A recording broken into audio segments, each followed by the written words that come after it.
Good day, everyone. Our program will begin shortly.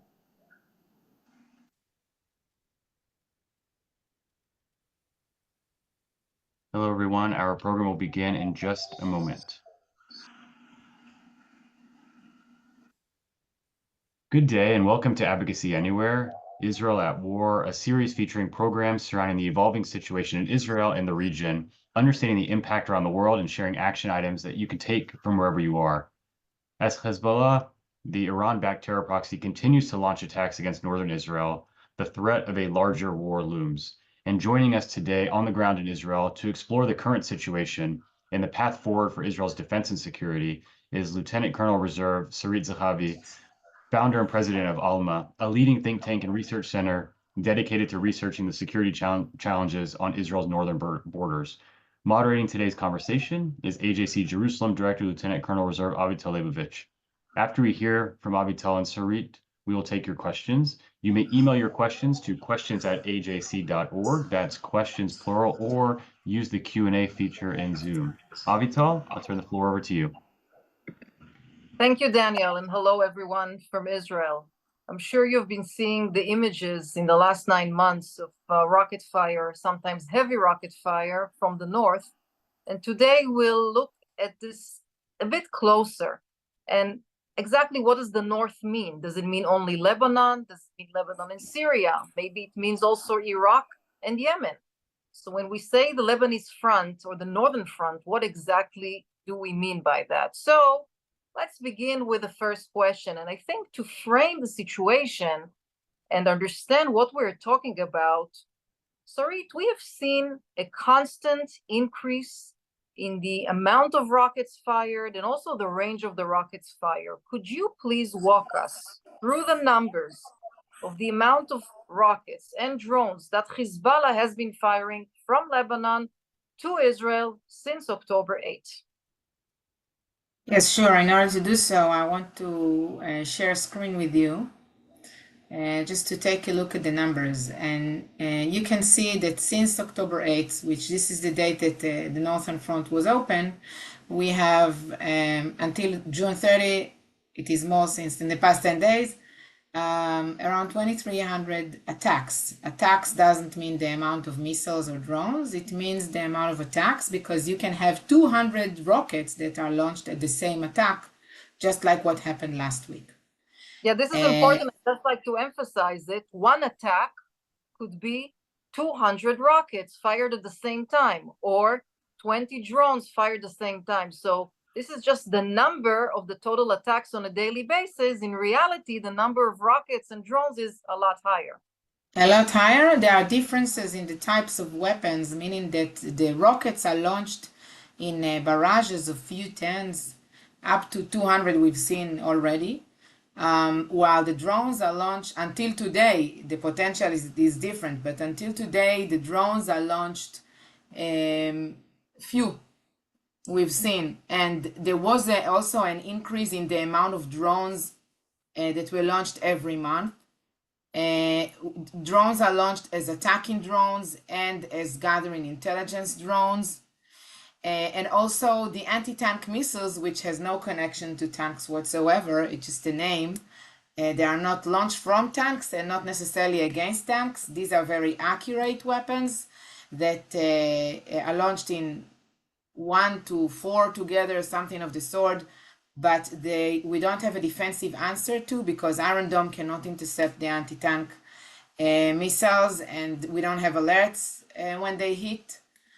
The problem with the rockets, even though there is high percentage of interception by Iron Dome, is that when they fall in open areas, you eventually get a situation that you have a lot of fires, especially in the summertime. The incident that happened today can also exemplify the risks in just rockets that can be intercepted, because those who fall in open areas are not intercepted by Iron Dome by definition, but if they fall on the main roads, they can kill. And yesterday we had 2 parents that were killed with a direct hit of a rocket in the Golan Heights, in a barrage of about 40 rockets that were launched from Lebanon to the Golan Heights. And this is a range of a few tens of kilometers.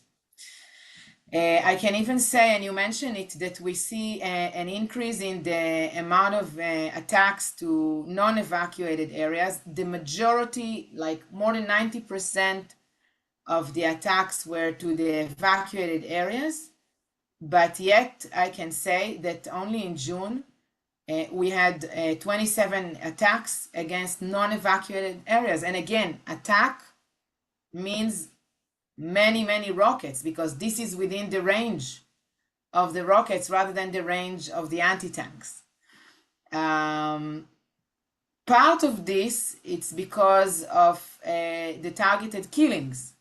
And in June, Israel killed a commander of Hezbollah, Abu Talib, that is a parallel to a commander of a division. And in July, we did the same thing. And each time this was happening, you saw an increase in the amount of rockets, amount of attacks, and the ranges of these attacks. As if to revenge the death of those senior Hezbollah terrorists. Yes, I agree with the way you put it, because eventually I think that the basic interest here is to preserve a kind of a war of attrition with moderate escalations and sometimes moderate decrease of the fire. But in general, the feeling here, and I'm saying as a resident of the North, is a feeling of war of attrition. I'm not saying it's not a war zone in a sense of the Ukraine, okay? I cannot compare that. But it's a war zone comparing to the life we used to have until October 8th. We don't feel secure as we used to. From where I'm speaking to you, we hear the blasts constantly from all around us, and it could be the interceptors, it could be the IDF artillery, it could be the hits of the different types that we just mentioned. This is ongoing and since October 8th, and we must not get used to this, because again, the incident yesterday was a very good example, unfortunately, to the risks that we are experiencing here. Right, and you mentioned, Sarit, in your answer, the 60,000 Israelis that the Israeli government decided to evacuate from the north, primarily those Israelis living very close to the border with Lebanon, up to 5 kilometers, more or less, something like that. So part of the reason that the Israeli government got this decision, in addition to the pressure of the people themselves, the mayors, the heads of municipalities, has to do with a unit called Radwan. And this unique unit that actually did not exist in 2006 when Israel had the war with Hezbollah, the previous war with Hezbollah, this commander unit is actually built to infiltrate into Israeli communities. So could you share with us a little bit what exactly is Radwan Force? What are their goals? How long has this been a part of Hezbollah's strategy? And how can eventually having Radwan forces on Israel's border, how can eventually Israel secure its borders? First, we can't secure our borders if Radwan brigades are deployed on the borders. This should be very clear.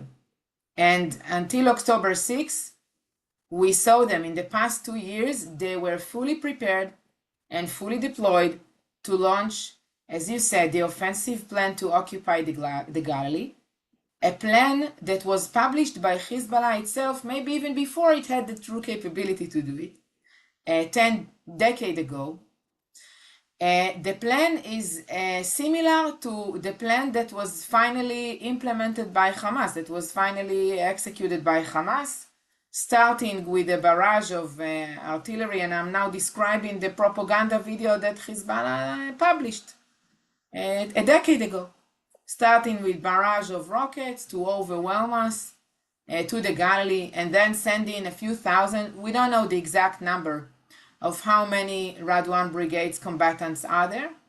We understand it could be between 2,500 to, I heard even numbers of 10,000, so I truly don't know.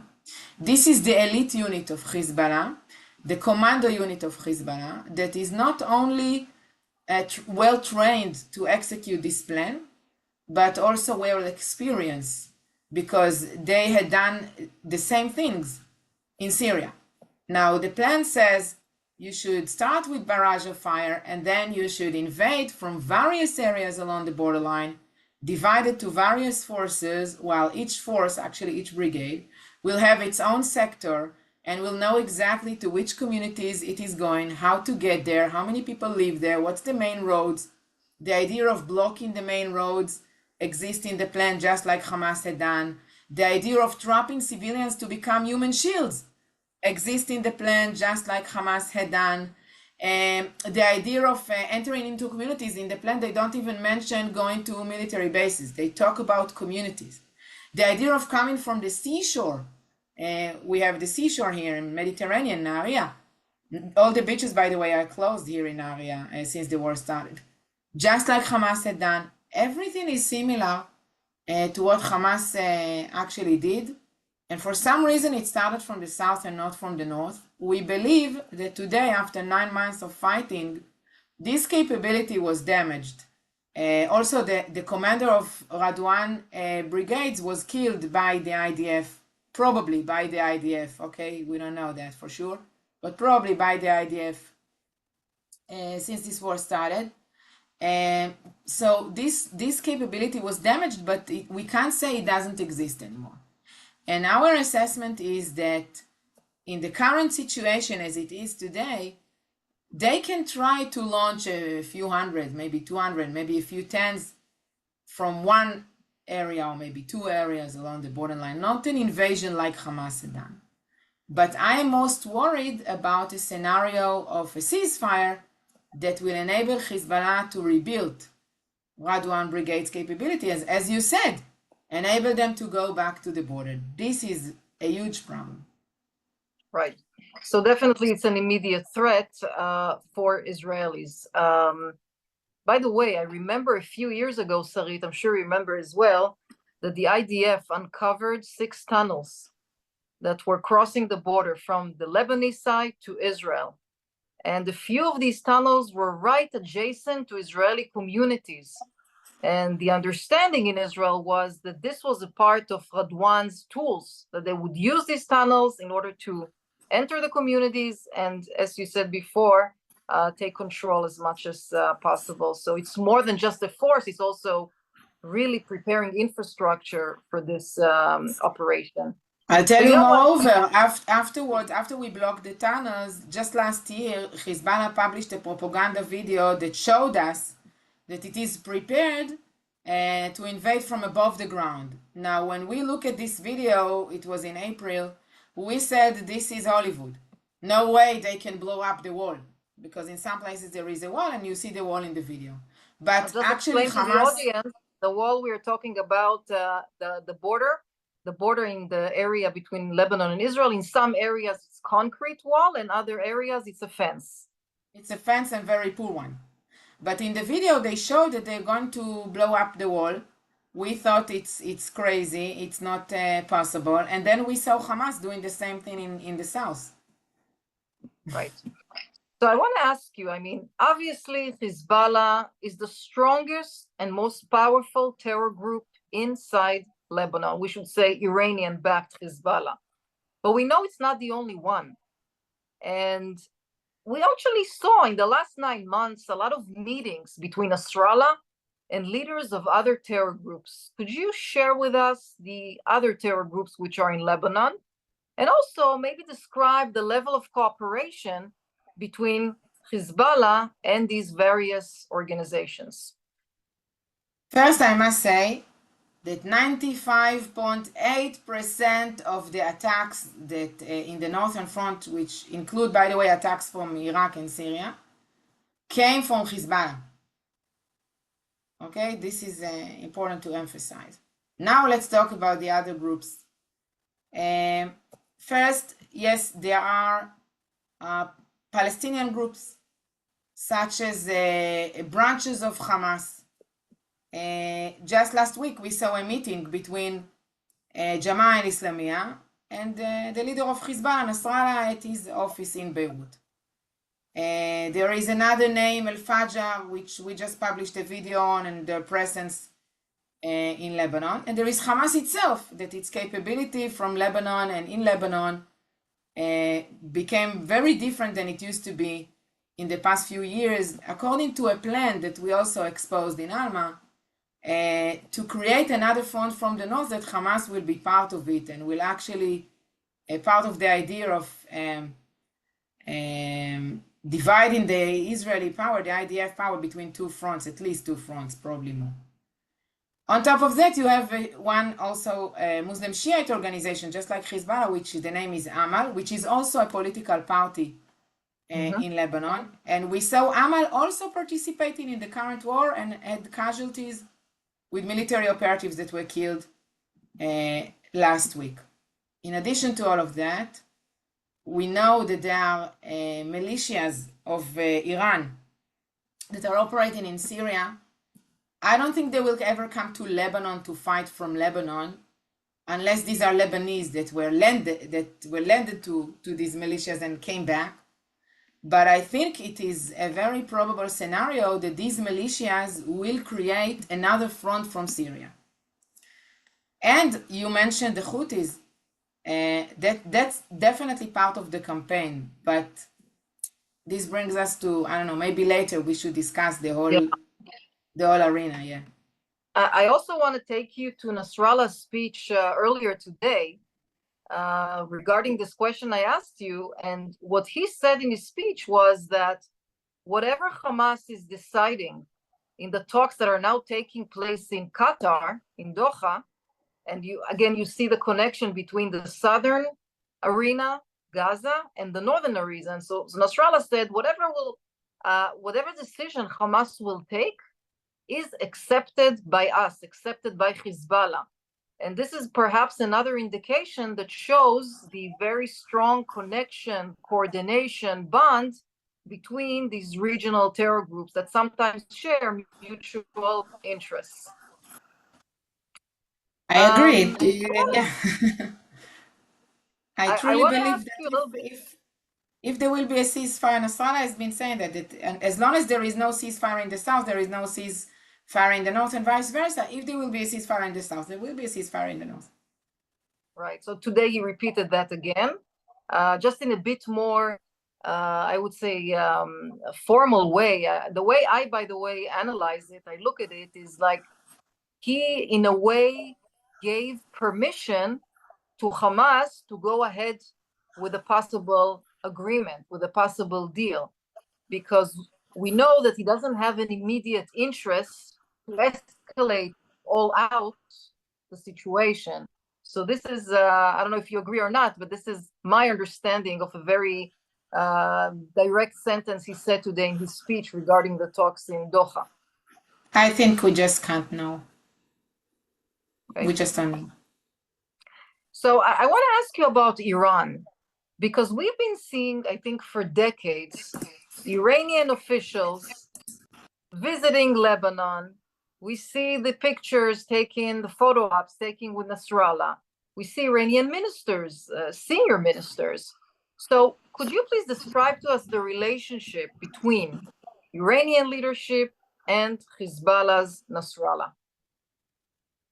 I must make a statement. This is not Israel-Hamas war. This is not even Israel-Hezbollah war. This is the Iranian campaign under the title of unification of fronts. This is the terms they use against the long arm of the West in the Middle East, which is Israel.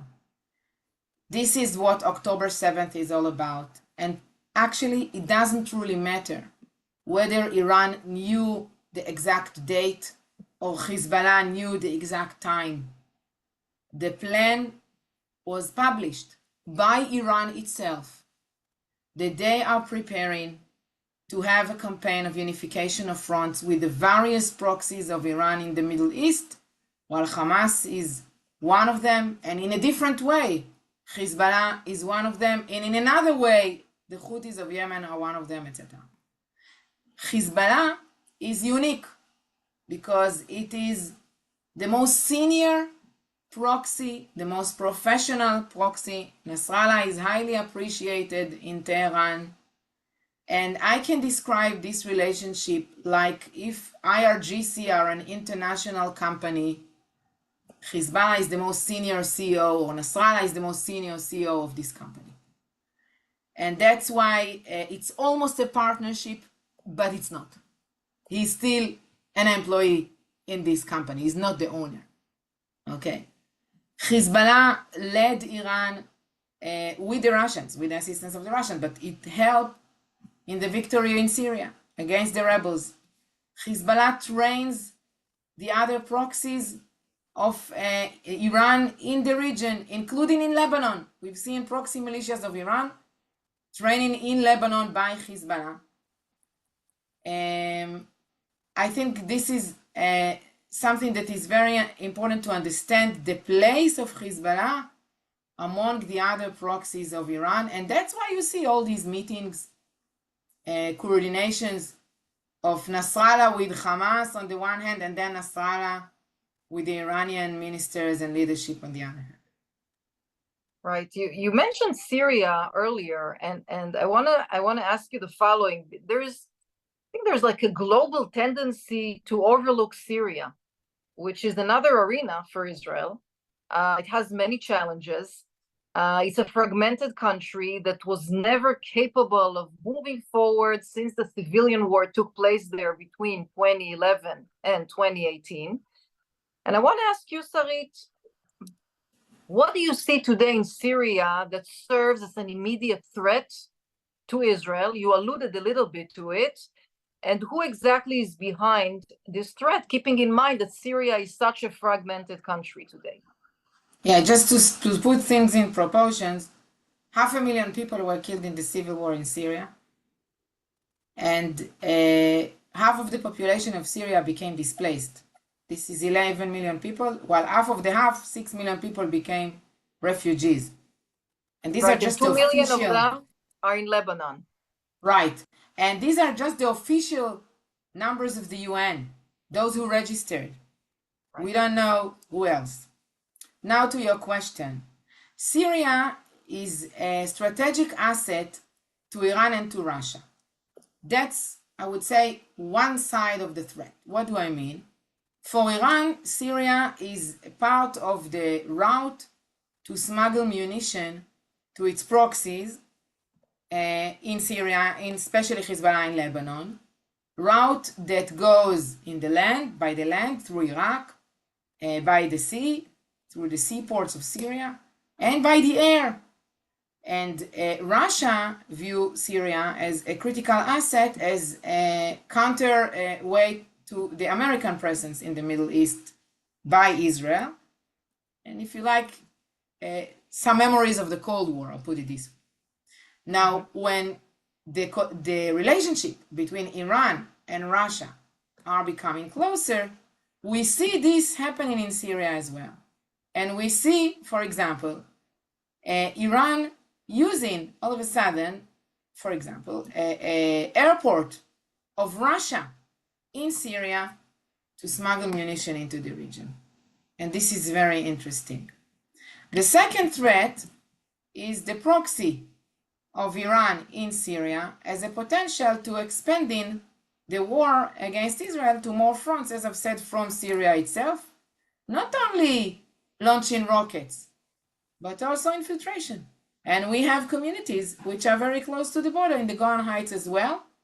And it's a true threat that Israel is taking very seriously, that these proxy militias will try to invade or infiltrate from the Golan and create the same impact and the same massacre that you saw in the south by Hamas. Right. So when it's important to say that, when we talk about the northern front, it's not only Lebanon. I think it's important for the audience to know that Syria poses also major threat, and we mentioned briefly before those Iraqis, which are pro-Iranian militias coming from Iraq, from the Syria-Iraqi border, inside by the thousands, I think, since the beginning of the war, and also those Revolutionary Guards bases, which have been all over Syria as well, preparing, ready, and so on. All of this existed before the war as well. the area that everybody's talking about, El Bukamal, the border crossing between Syria and Iraq, this is an Iranian area. It's an Iranian asset that the Iranians put a lot of resources in investing and developing in the past few years. It's as I've said, it's one of the anchors of the corridor of the smuggling. And that's why you see these militias coming and going. We cannot confirm, we don't know yet, whether these militias from Iraq already arrived to the Golan. We know there is a presence of different kind of proxies of Iran on the Golan Heights, whether it's from various nationalities, or Syrians, or Lebanese of Hezbollah. They're already there from before the war. And it is clear to us that this is a potential threat to another front against Israel. Definitely. And sometimes I'm just, mind-boggled how the issue of Syria is not even covered in media. It's not even the public sphere. It's like a non-existent almost. And for us, it's really a dangerous threat.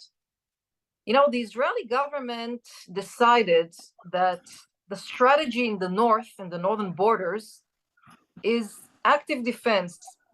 Namely, it is defending the country with retaliating, choosing targets, hitting senior Hezbollah terrorists and so on. And this is the strategy the Israeli government decided because it gives an advantage to the possibility of reaching a diplomatic solution. That's what the defense minister said, that's what the prime minister said, and so on. Now, I want to ask you, how do you see a possibility of a diplomatic solution play out? We've seen a French envoy, we've seen a German envoy, we've seen the American envoy, Hochstein, go back and forth to Beirut for over 6 months.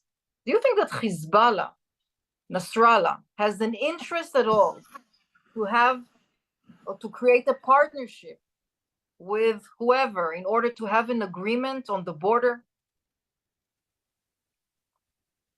This is very partial active defense. We both served in the IDF. I served in the Northern Command.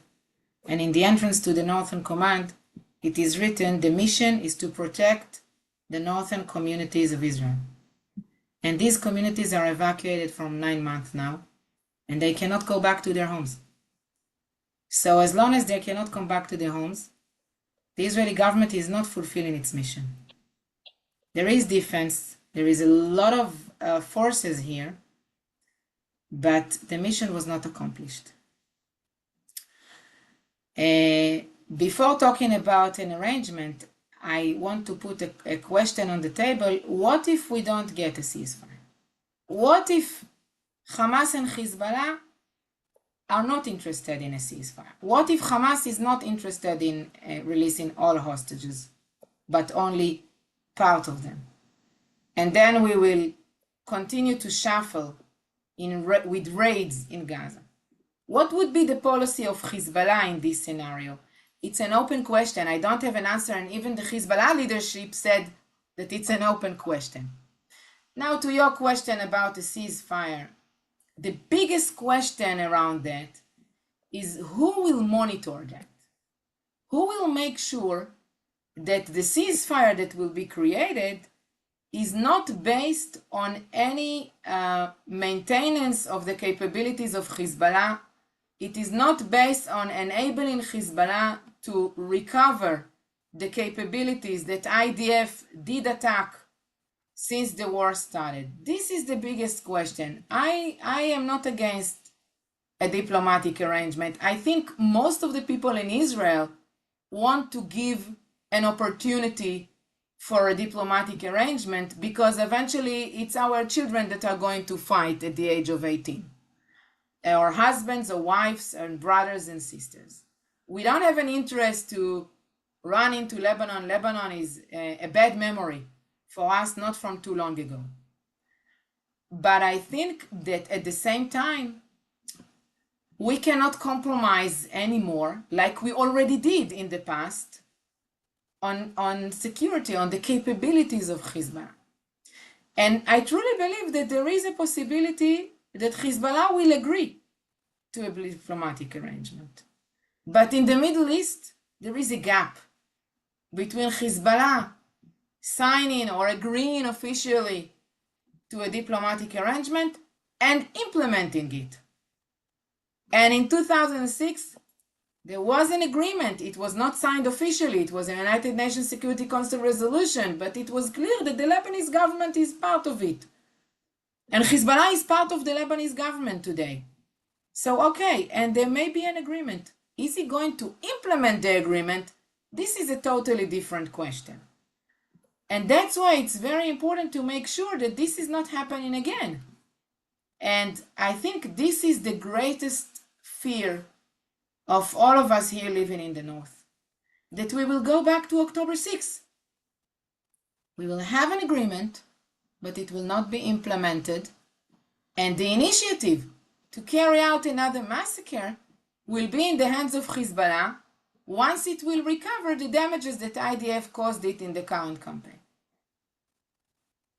Right. I have to say that I'm not optimistic with regard to an agreement, and even if there will be some measures which will be called an agreement or an understanding or a temporary kind of settlement, I think that eventually Israel needs to be ready to the possibility that it will collapse very quickly. So I mean, even though this is the Israeli decision to try and reach a diplomatic resolution, I think it will hold for a very short time. And the analogy I always like to give is that imagine a village in Lebanon, and in the village you have a family with two sons. One son is a member of the Lebanese army, and the other son is a member of Hezbollah. And obviously, you know, they work together. We've seen that in the past, like in 2006, which you mentioned. But, you know, there is another force. Before we open it to questions, I'm sure there are a lot of questions, but I want to ask you one more thing, which is very, very timely, and also is connected to the last question, and that is UNIFIL, United Nations Interim Forces in Lebanon, which was initiated as some sort of, I would say, a stabilizing force in the area, stabilizing element in the area. And the mandate of UNIFIL needs to be extended next month in August. And we are seeing that the mandate is not sufficient, because over the last 4 decades, the situation has deteriorated so much in Lebanon that their capabilities, their hands are tied behind their backs. So I wanted to get your take on UNIFIL's role, and even today in the war, is it capable to do something? No, in short. That's a short answer. Yeah. Look, on my desk, I have a report of 30 pages that proves the ineffectiveness of UNIFIL. I hope I will be able to publish it within the next few days. Along the years, this is 10,000 soldiers that their mandate was updated in the resolution 1701, which was the resolution that ended the previous war. And part of the problem, I agree that part of the problem is the unwillingness of the Lebanese army to fight with Hezbollah. And the other part of the problem, or UNIFIL, the other part of the problem is the way it is phrased. Because on the one hand, UNIFIL is saying, the resolution, saying very clearly, the area between the border and the Litani River, that's 25 kilometers in most areas, should be empty of any illegitimate weapon. This is disarmament. Unfortunately, nobody is talking about disarmament today. Everybody's talking about pushback, withdrawal, which are fictional terms with regard to Hezbollah that is completely embedded in the South Lebanese villages. So in this respect, the resolution, from day one, in this respect, the resolution was very good. But at the same time, again, if I'm going back to the question of monitoring, the resolution says that UNIFIL mission is to assist the Lebanese army establish this area. So UNIFIL is saying we cannot enter to private territories. To tell you the truth, they are not entering to any territories wherever they see a block, resistance, violence, and clash. Doesn't matter if it's private or not. And I'm talking before the war, not even during the war. And at the same time, the resolution says that UNIFIL should use all its capabilities to make sure that the area of operation is not used for any violent activity, which is not happening as well, clearly, as you can see. The Hezbollah attacks are exactly from the UN area of operation, from the UNIFIL area of operation. I don't think UNIFIL will evacuate if there will be a full-scale war. UNIFIL view its own mission first and foremost to help the population. And this is what it was focusing on in the past few years, not to disarm and not to monitor, nothing of that, only to help the population. But helping the population is not bringing stability. The fact that we had for 18 years, almost 18 years, 17 years, a border that was relatively quiet, it's because Hezbollah was preparing the invasion, not because of UNIFIL, not thanks to UNIFIL. UNIFIL was inefficient. I'm so sorry to say it. I wish it was not like that, but that's the situation. And I think that if you want to talk about, again, diplomatic arrangement, the only way is to bring a force that is willing to clash with Hezbollah. And I agree with you that until now we haven't seen any kind of force like that. Everybody's talking about Lebanese army or UNIFIL, and even if we talk about a French or a British battalion, are they willing to clash, to truly clash with Hezbollah? To enter to areas that Hezbollah is not willing to enable them to enter? I don't know. Yeah, that's a question. That's a question that is unclear, and I want to see. I'm also interested to see whether the mandate will be renewed next month or whether there will be some sort of a change. So I think we'll stop here because I'm sure there are a lot of questions. Daniel, why don't I turn it back to you so you could share with us the different questions. Thank you, Avital, and thank you, Sarit. Our first question from Don Barkhuizen: how close are we to a full-scale IDF invasion into Lebanon, and what is the red line or threshold for this to become a full-on war in the north? First, I don't know. I'm sorry to disappoint our audience. As a resident of the north, I ask the same question. I truly don't know how it is going to play out, whether with a diplomatic arrangement or a full-scale war. And I don't know because I am not sure I understand the IDF capabilities with regard to munitions, with regard to the fact that we have been fighting in Gaza for 9 months. This is something we had never experienced in the past. What's the truly capabilities of IDF to launch boots on the ground now against Lebanon? What's the capabilities to launch airstrikes in wide scale with munitions? This is an open question. I believe we have some to defend ourselves if Hezbollah will initiate that, but to initiate that ourselves, it's a different question. And for how long, it's also a different question. So I truly don't know.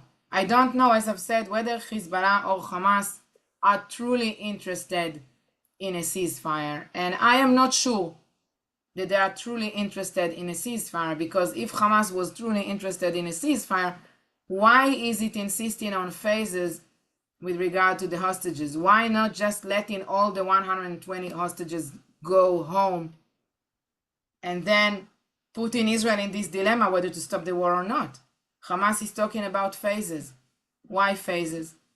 Why taking the time? I don't know. I will just add and say that the risk of going to some kind of a full-scale war are multiple, because you have here, as I said, 5 fronts, not one. When you say the north, it's 5 fronts. After April 14th, when Iran directly hit Israel, they understood what worked and what did not work. So this time around, they're prepared in a different way. So this is a major risk to take. And there's the Yemenites and the Iraqis and the Syrians as well. Now, in addition to this, you have a tired army who has been fighting for 9 months without any rest.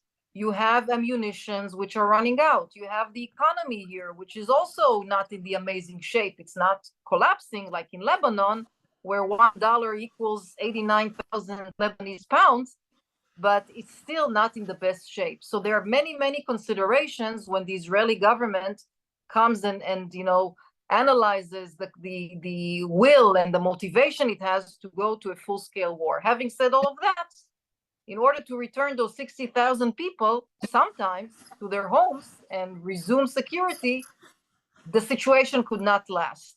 So I think, Sarit, maybe you agree with me that the answer is somewhat in between, because in between no war and full-scale war, there is a lot of gray zones with other opportunities.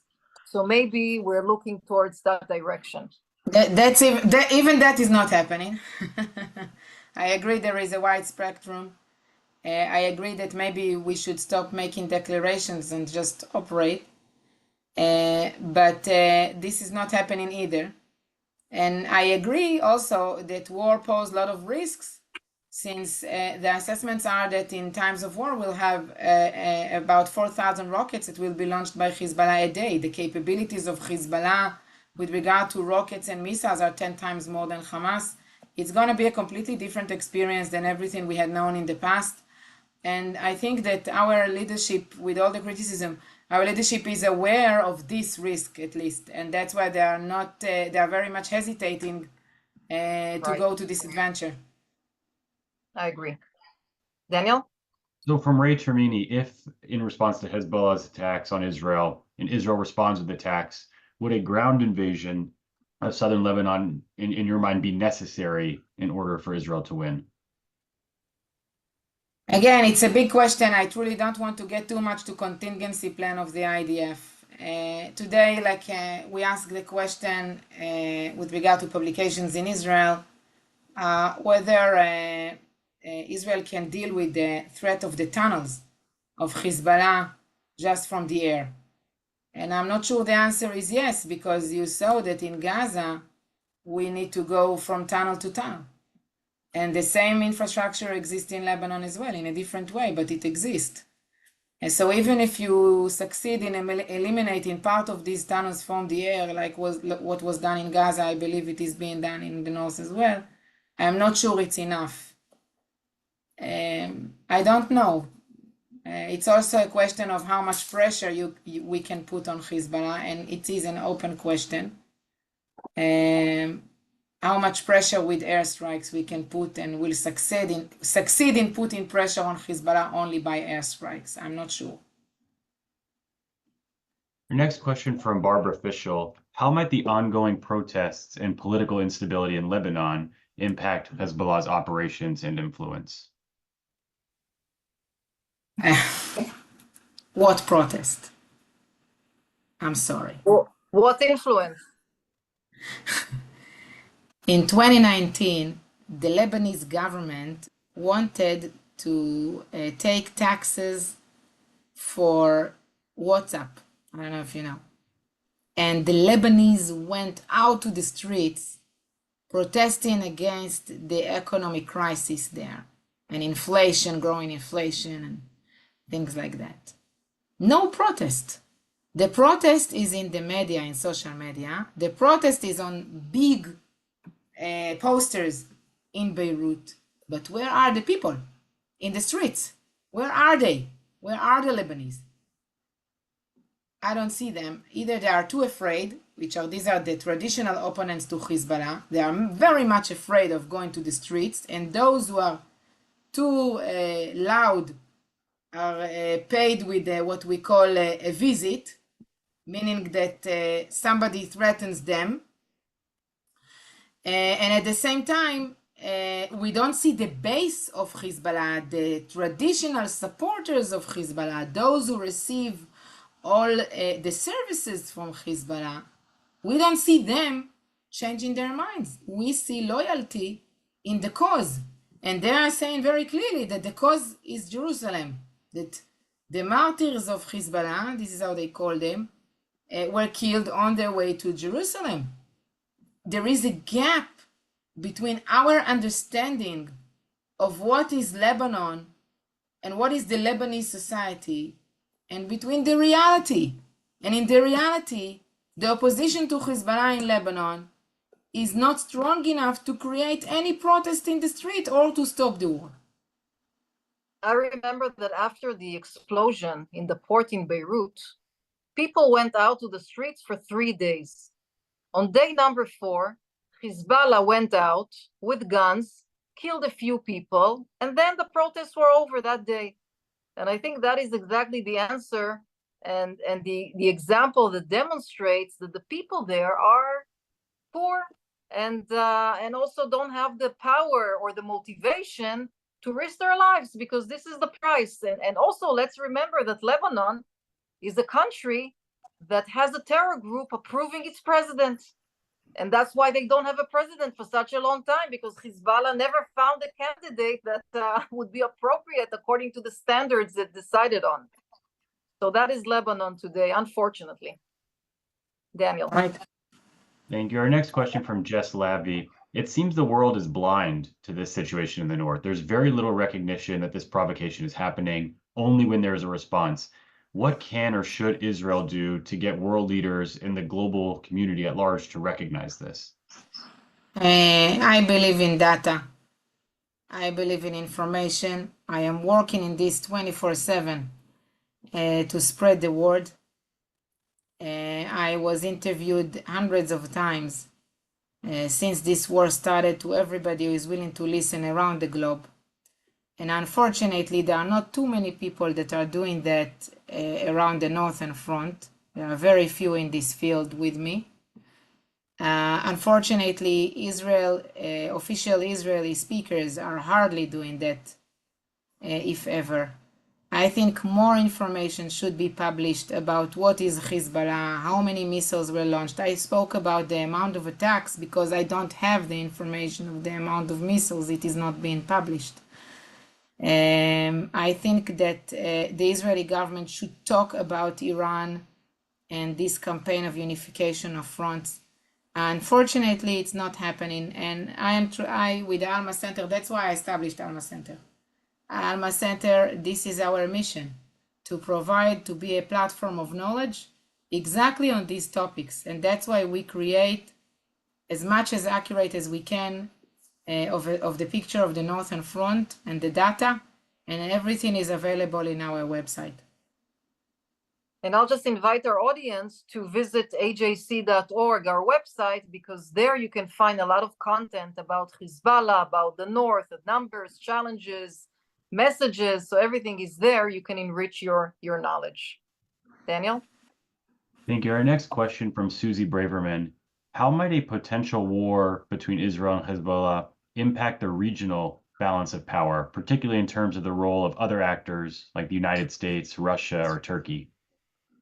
I'm not sure I understand Avital, I need your help here. I'm not sure I understand the question completely. The impact of a war in Lebanon on the region and the other actors like Russia, the US, and Turkey. The general impact on the region plus the actors, the international actors.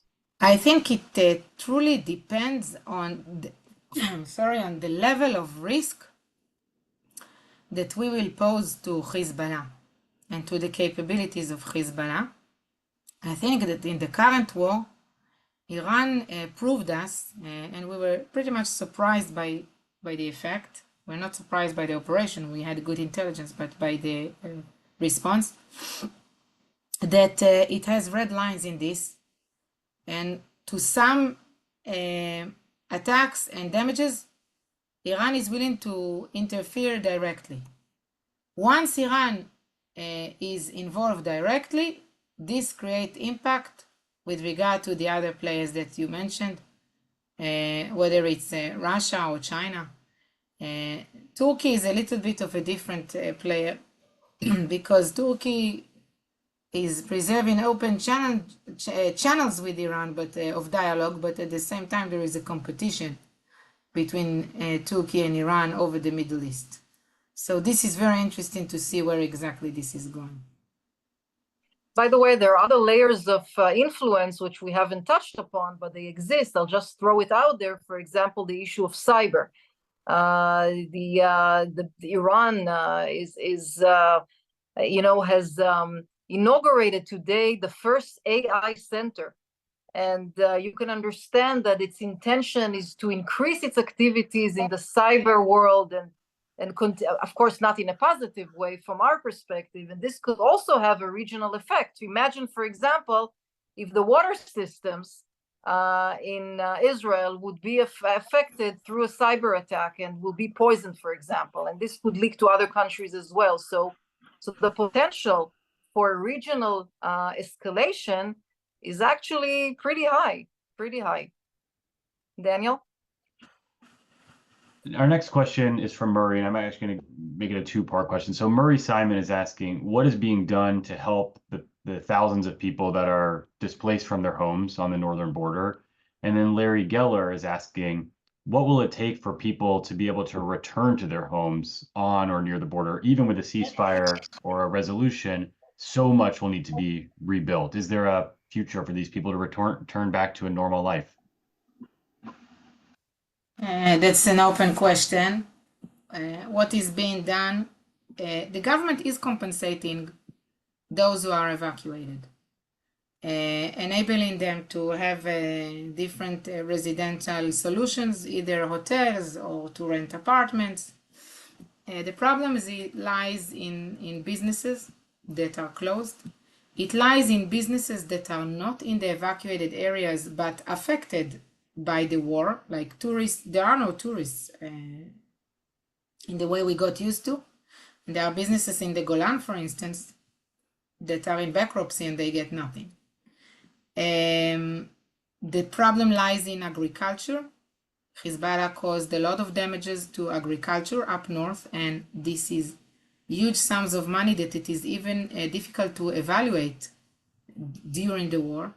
And the farmers are not getting the compensation yet during the war, since it's difficult to evaluate.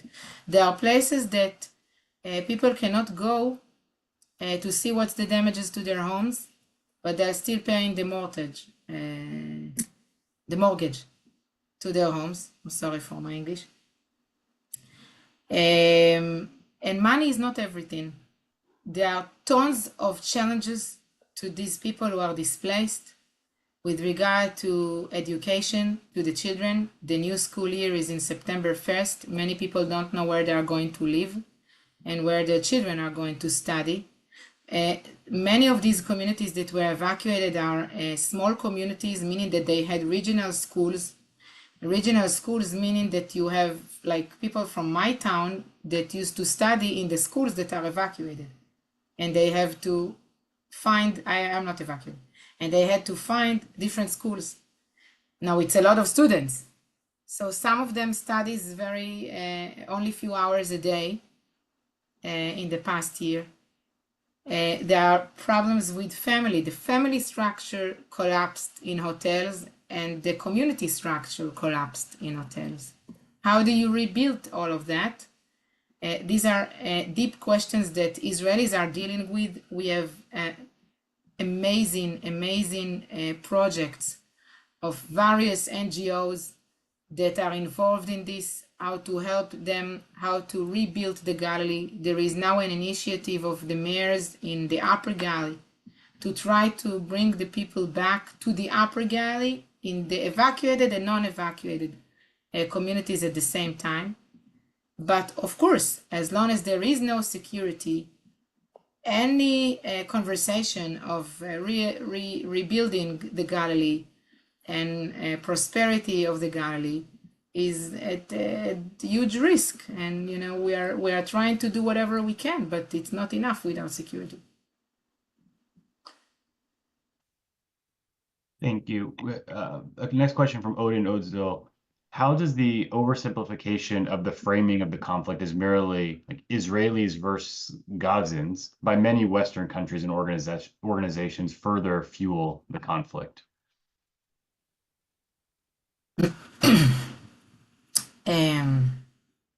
Further fuel the conflict? I think that it's wider than that. It's misunderstanding of the fact that Israel, this is an asymmetric warfare, like that Israel is not fighting against a state that its mission is to protect its civilians. Hamas is a terrorist organization and Hezbollah is a terrorist organization, and their mission is to sacrifice their people for the cause, whatever it is. In Hezbollah case, the cause is distribution of the Islamic Revolution and Islamicating Lebanon. With Hamas, it is first and foremost eliminating Israel and establishing an Islamic Palestine, if you like. So I think at one point there is such a gap with understanding the different values that actually making us fight with our hands tied. That's one thing. The second part of it, and I wrote a piece about it just last week, is about solutions. Like if we have a two-state solution, everything will be peace in the Middle East. We can discuss the two-state solution. It's okay to discuss it, but we cannot imagine that this is the solution to all the problems that we are dealing with, like everything that was discussed in the past hour.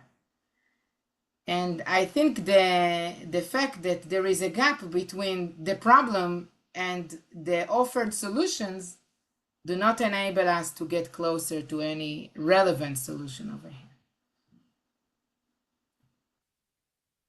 Thank you. We have time for one final question. This one from Andy Tilton.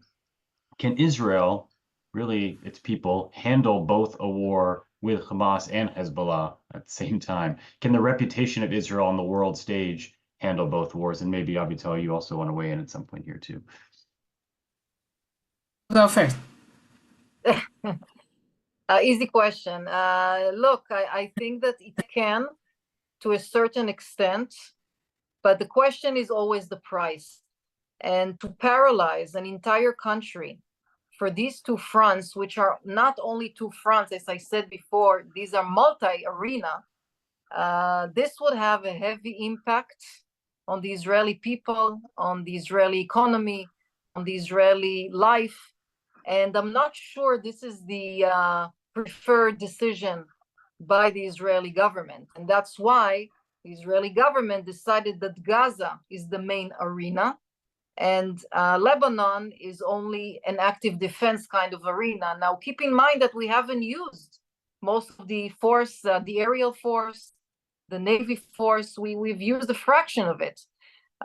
Infantry, it's a different story, but the Air Force capabilities are, of course, are more significant than we have used, but still the prices on the population will be very high. That's why I don't think that there's a probability to see two such fronts at the same time. It's an open question whether the Gaza area is still an active front. There is no maneuver in a sense of what we've seen at the beginning of the war. And even what is happening in Rafah, the IDF is saying that it's getting very close to the end. It may continue, if there is no ceasefire, it may continue to become something active, but not at a scale of maneuver of tanks and divisions as we've seen until January, basically. I agree, it's a challenge to have a two fronts war, and it's a challenge that Israel is trying to avoid. But as you said, Avital, for how long? I don't know. Yeah. Daniel? Avital, I think we're out of time, so I'll turn it back over to you to conclude. Thank you, Daniel. First of all, I'd like to thank you, Sarit, for sharing this information with us. And I want to tell our audience that the next couple of weeks will be critical. The Israeli government will need to take a decision whether Israel is moving to another phase with Hezbollah, with the enemies we have in Syria, Yemenites, Houthis, Iraqi militias, and so on. This will be a critical time. And I just want to remind all of us that Hezbollah is not only a threat to Israel, and Iran is not only a threat to Israel. Iran, for example, has missiles that can reach all the way to Europe. So Israel is fighting its war, but it has other implications as well. I'd like to thank all of you for joining us today and turn it back to you, to Daniel. Thank you, Avital, and Sarit, thank you very much for being with us today. And thanks to our global audience for tuning in. As Avital mentioned, to stay up to date on the evolving situation, make sure to follow AJC on social media at AJC Global, and you can find more resources and ways to take action at ajc.org/Israel-Hamas war. And of course, all of the wonderful resources that Sarit mentioned at the Alma website. As always, our hearts are in Israel today and every day. I'm Yisrael Chai, and thank you again, Sarit, for being with us. Thank you. Bye-bye.